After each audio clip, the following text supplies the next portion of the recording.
welcome to the 6th instalment of this exciting series of shows sponsored by Dublin City Comics and Collectibles, where we, the Full Force, take an in-depth look at the old Action Force comics in no particular order. For this beauty, we are delving into the first Snake Hunt before IDW's G.I. Joe A Real American Hero run, which will be dropping very soon. I am Chris Duck Hunt McLeod, aka Diagnostic 80, and joining me on this new episode, as always, is Brian Just Picky.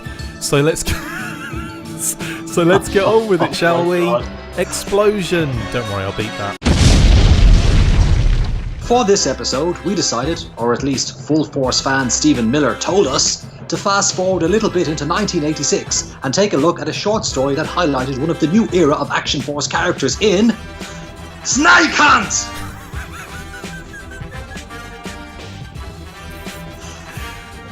Originally published in 1986, Battle Action Force Annual. Credits: writer, we have no idea. Artist, John Cooper. Letterer, we have no idea.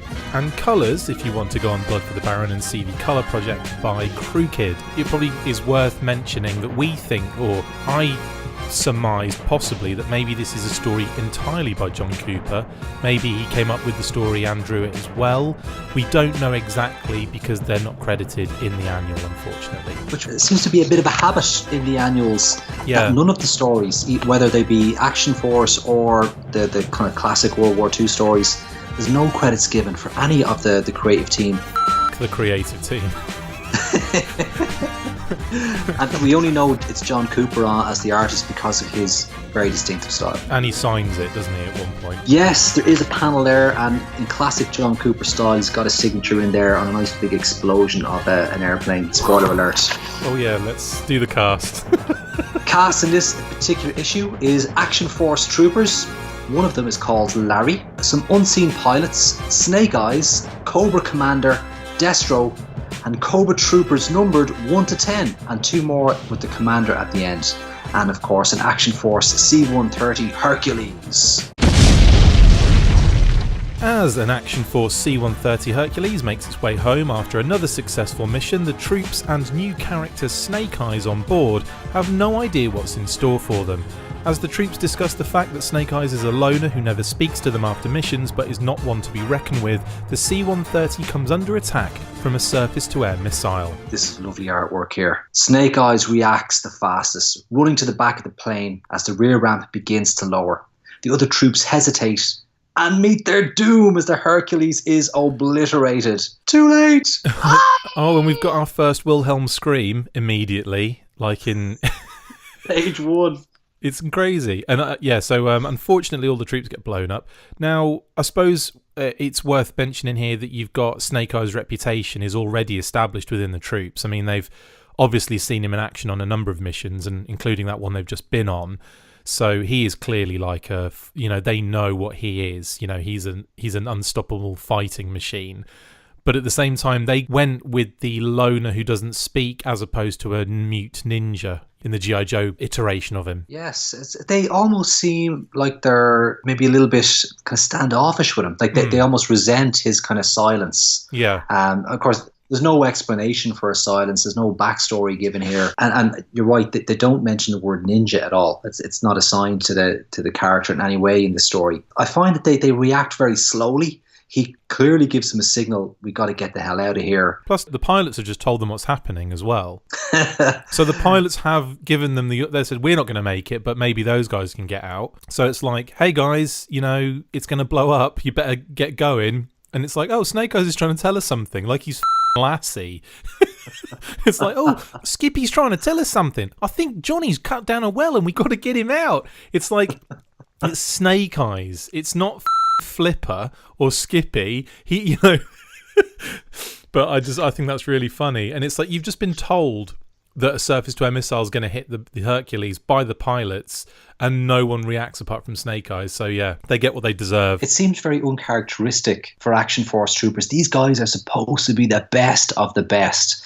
Of course, there's a setup here. It's supposed to be Snake Eyes on his own in the jungle, yeah. But it's a little bit of a lazy way for him to end up, yeah, on his own.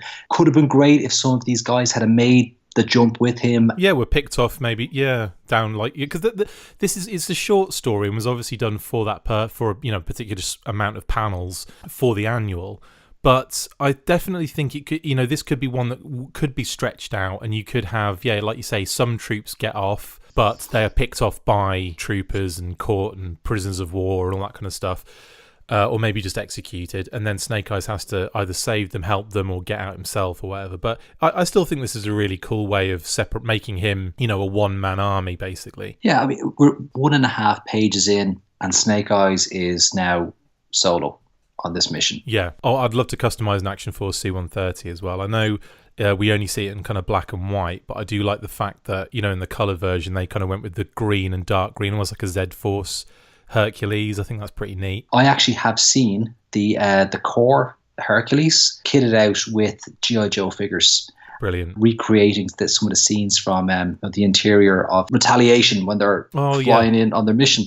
So it's kind of has been done before, and I think it's a great project to do. Obviously, it wasn't painted up in the Z-Force colors, but it works great with the Joe figures. I might have to do that with my core Hercules then in that case, because I've got one out on not on display. It's in the garage, but it's out of its box, so I might start getting on that soon. Oh, pics.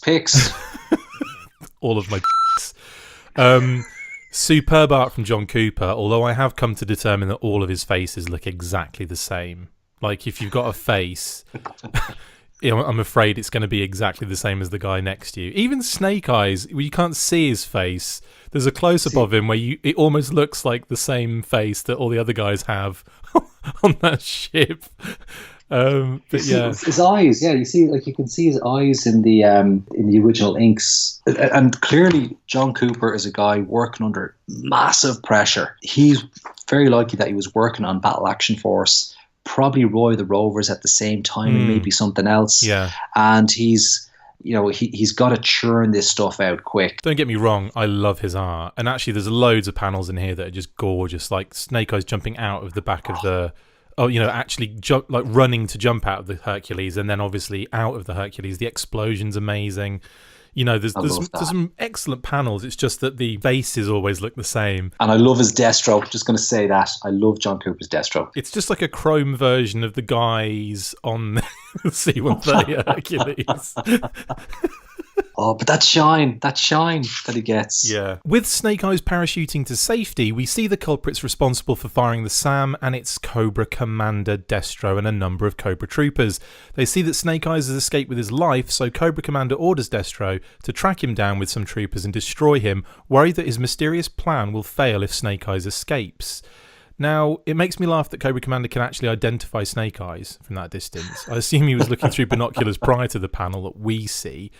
But it's great that, like, even in the panel, you see how far away Snake Eyes is. And Cobra Commander's like, yes, Destro, but the one called Snake Eyes has survived. And you're like, how do you know? That is incredible, like, amazing eyes, isn't it?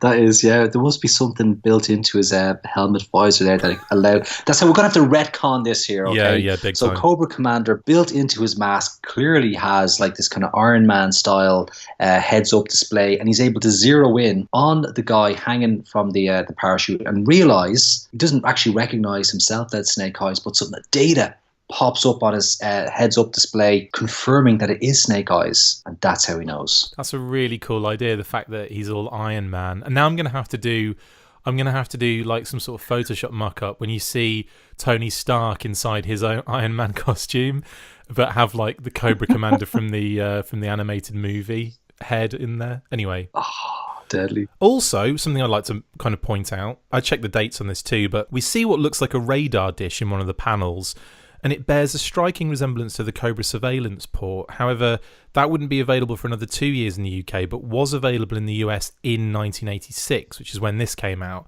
So maybe it had been seen, or more likely it's just coincidence. But I'd love the thought of that, being, them getting some reference materials for like some new stuff. But it's more than likely that they just, drew a radar dish on a building, I don't know. I think you could be onto something here. They would certainly have seen maybe a lot of prototype stuff, even like for toy fairs or trade fairs. Yeah. They'd be putting catalogs together. So the art team is going to get any kind of reference, like printed reference. There's no internet, no one was emailing anything. So it would have just been faxed over or posted over. And of course, trade fair magazines or brochures would have been perfect to supply reference, which would have included a lot of prototype stuff and maybe even some product that never actually made it to market. So in that case, yeah, we're just going with the fact that it's definitely the surveillance port. And shout out to surveillance port as well, because they do amazing things. Eric at surveillance port, good shout out to you, my man. With Snake Eyes safely landed in the forest, we see him packing and hiding his parachute in the bushes. He is startled by a bird and reacts by throwing his knife. This makes the bird fly away, which in turn gives away his position to Destro and his troopers.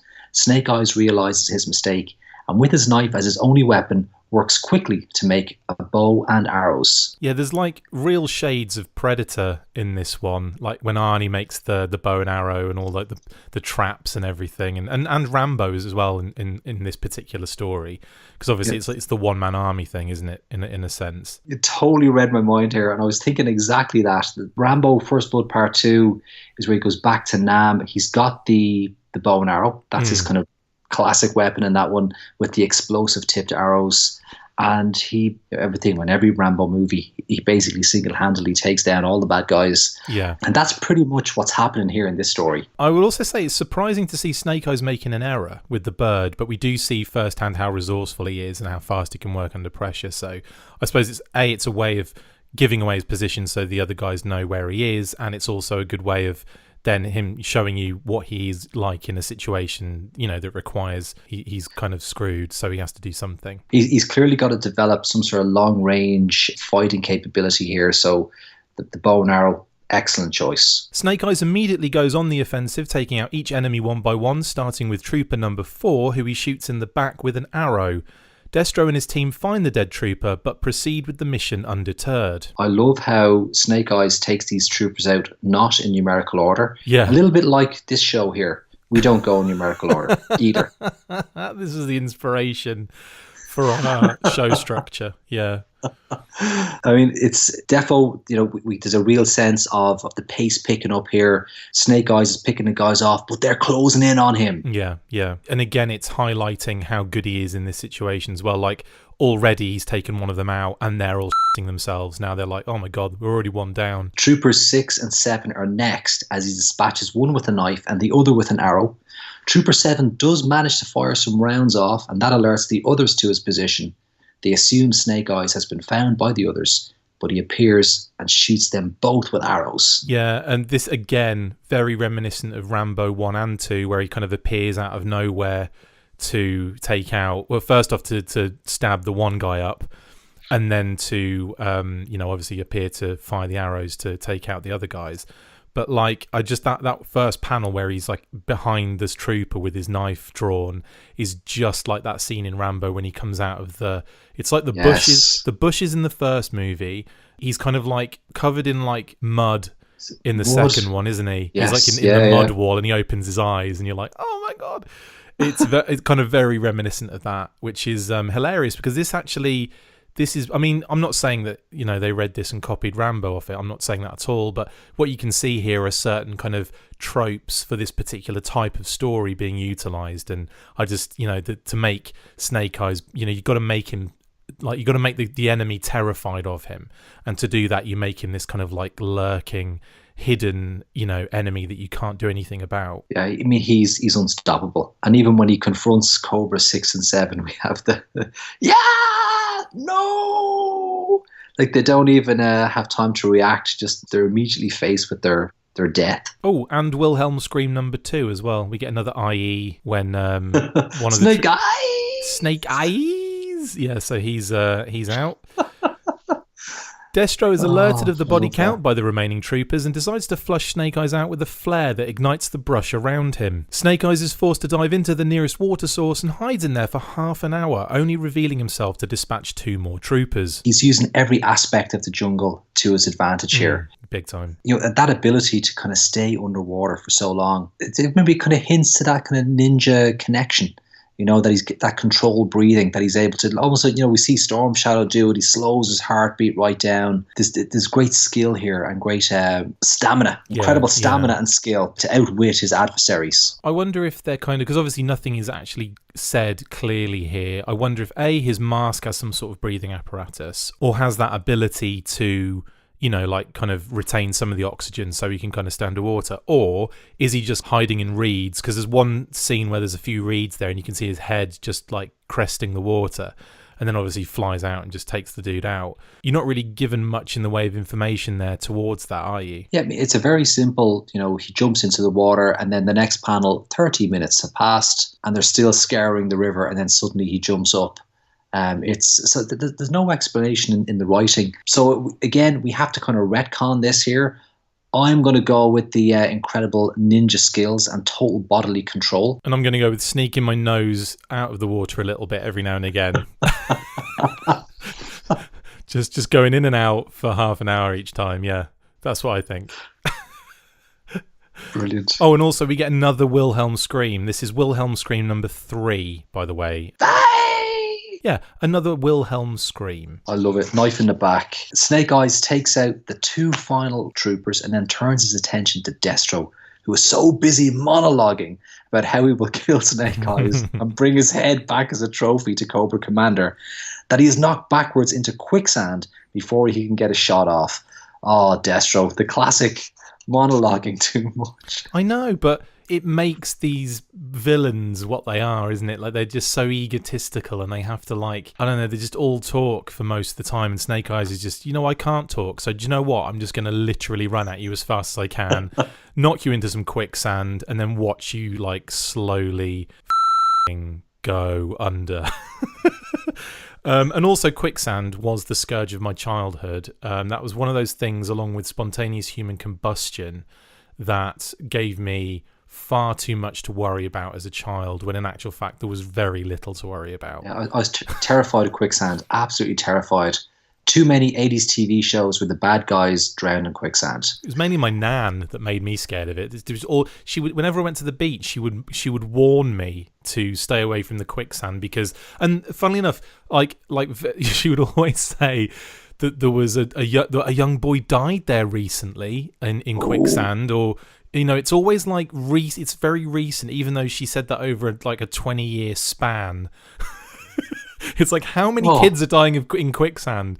And then you find out it's like, none, or maybe one person died in a tragic accident that had nothing to do with quicksand on the beach. But anyway, it's dangerous, but it's just not that common on Hunstanton Beach. So... So Destro pleads with Snake Eyes to save him, but the Action Force operative walks away into the distance. And this is really harsh, isn't it? I mean, really like a harsh aspect of Snake Eyes' personality. Yeah, I mean, he could have put a knife or an arrow through his head to put him out of his misery. Instead, he turns around, walks away, bad as you like, off into the jungle, disappears again. And that's the last we see of Snake Eyes in this story. Yeah, as he disappears out of view, I wonder where he goes from here. Like, how does he escape and evade? How does he continue to escape and evade? Because even though he's taken out Destro and his team, you've still got the Cobra army around the corner, and Cobra Commander and Major Blood and Storm Shadow and so on and so forth. So I just want to know where he goes from here. Do you know what I mean? I'd like to see a story. I'd like to even like do my own little mini story of how he gets out and gets back to Action Force HQ, because that's just something I'm always interested in. And I think that there's a lot of, again, it's something quick. It's a quick one shot that they had to cram into 8 pages. 8 pages is all they gave this. Yeah. So, and I think with the time they had, they did a lot with this. So John Cooper did a lot with it in terms of the character and developing, early showcasing this character as a lethal member of Action Force. Yeah. But if there had been another 8 pages there to play with, could have done so much more with this particular story. And then finally, a number of hours later, in the final panel, we see Destro clambering out of the quicksand, alive, explaining that it was fortunate that he was part machine, or he wouldn't have made it out at all. At the same time, Cobra Commander goose steps into the scene saying, I love that, that it would have been better for him to have died in the pit. And we still don't know what plan Cobra Commander was so adamant in keeping a secret. Because he just kind of says his secret plan, or he says his plan, will fail if Snake Eyes gets away. And I'm like, well, what's the plan? Just blowing up the Action Force Hercules? Is that all? Is that what his plan was? Because I feel like there's something else that we don't know from how I read it anyway. Is that the same for you? Do you read it in the same way? Yeah, I mean, I'm actually flicking back to that kind of first, he must be tracked down and destroyed or my whole plan will have failed. That's very cryptic. Yeah. Like, what was the whole plan? Was the whole plan just to kill everybody on the plane? Possibly, yeah, no, that's what I mean. Like, I don't know what the plan was, or what difference it makes if Snake Eyes gets out. So it must be something else, or it must be relating to the fact that their base is nearby or in that area, and obviously Action Force don't know where it is. So possibly it's something to do with that, or the plan to build the Cobra army. Maybe. I don't know. Actually, I've got a retcon idea for this here, right? Here we go. So they literally lured the Action Force squad that you see at the start. They lured them into a trap. They thought they'd completed their mission successfully. Were flying home. Yeah. But the actual real mission here was that Cobra Commander wanted to assassinate Snake Eyes because he was so dangerous. So when they take out the Hercules, the plan is to just kill Snake Eyes, and the rest of the guys are just collateral damage. And that's why he's able to identify his prime target has survived, and it's up to Destro to go in and clean up the mess, which he fails to do. Interesting. I'll let you have that one. Brian Retcon Man Hickey.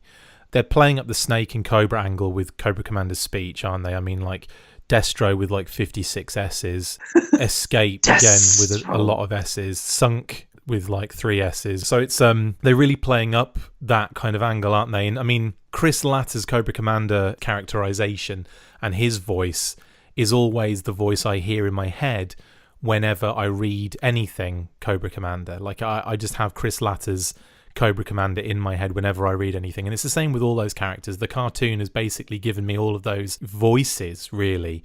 But at the time when this was out, we didn't have that at hand just yet.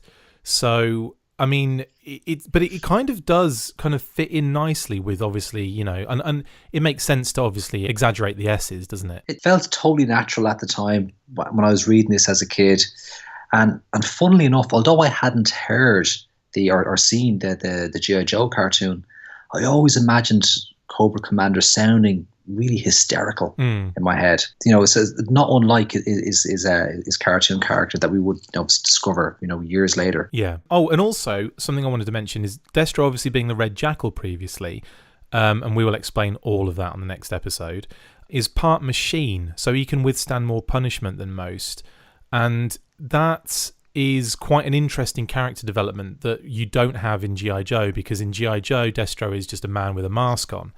And in the Action Force, especially this era, when Red Jackal became Destro, Red Jackal originally was this kind of cyborg, effectively. So I think that's just how the Brits saw the character when the figure came across from Hasbro to be, used in the Red Shadows. I think they all looked at it and said, well, he doesn't look real. He looks like a robot or an android or a cyborg. And that was big at the time as well, wasn't it? That kind of cyborg angle was like huge in sci-fi and movies of the time. So yes, I think that is interesting, and also gives this version of Destro, which is only a very short-lived version of Destro, but it gives him a very cool little angle, doesn't it? You just raised some really cool points there. And I think we need to dedicate this episode and the next 2 episodes to Destro. We've got this Destro / Red Jackal. So yes, we're going to learn how Red Jackal becomes Destro in the next Disorder of Battle.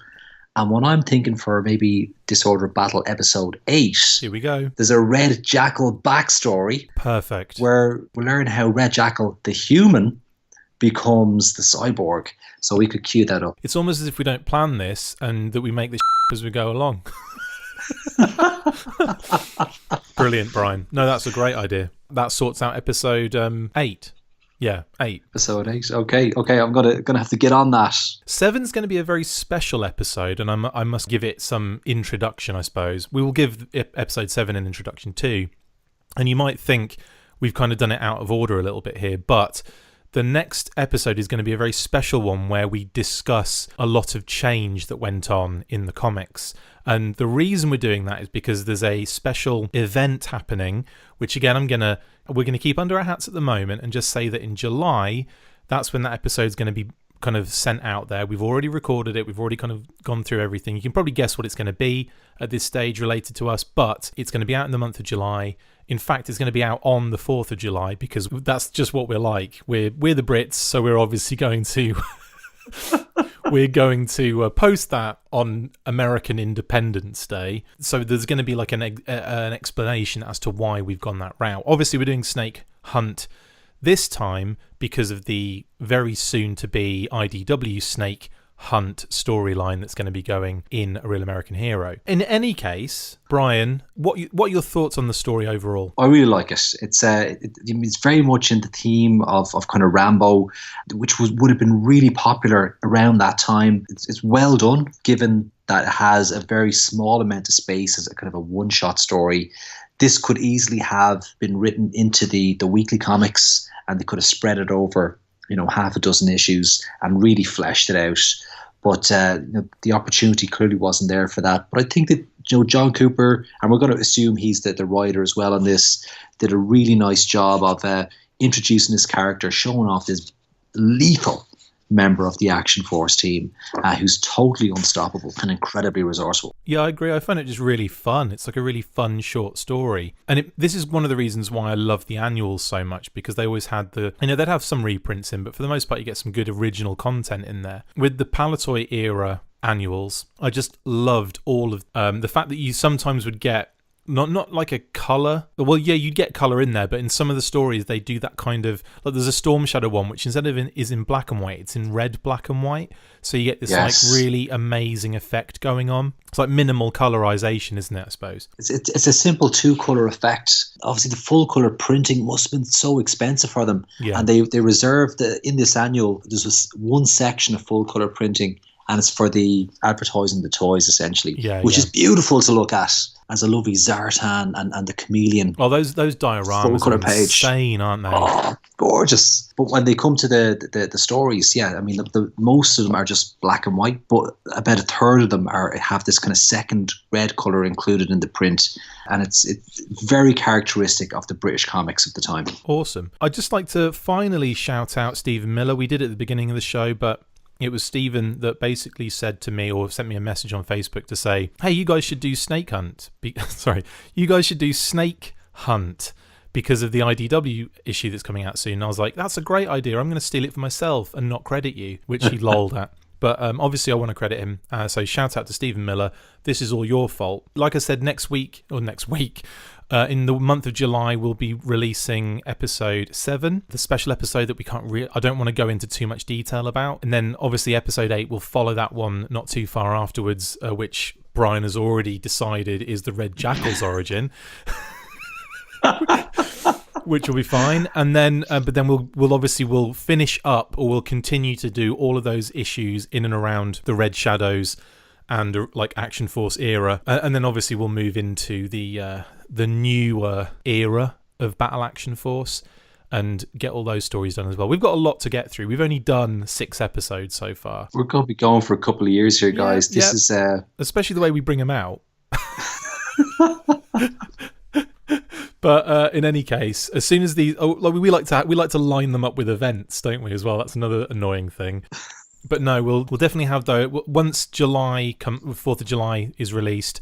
Once that episode's released, then they'll start coming a bit thicker and a bit faster. Hopefully, depends really on what story we do, because some of them span about 30 issues, don't they? And we're like, I have been working on an Operation Bloodhound Disorder Battle, so that is in the works. Wow, that's a lot of issues. Brilliant. That's a lot of homework, is all I hear. Yeah.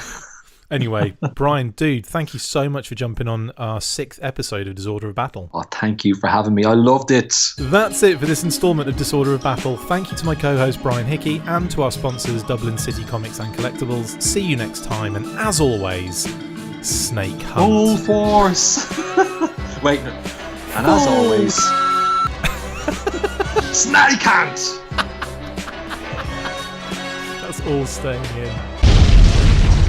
Make sure you get involved with the discussion by liking, sharing and commenting on these videos, and as always you can keep up with the show after listening by following on Twitter @The Full Force, liking the Facebook page facebook.com/The Full Force, and if you would like to contact the show you can message us on either of those platforms with feedback or questions.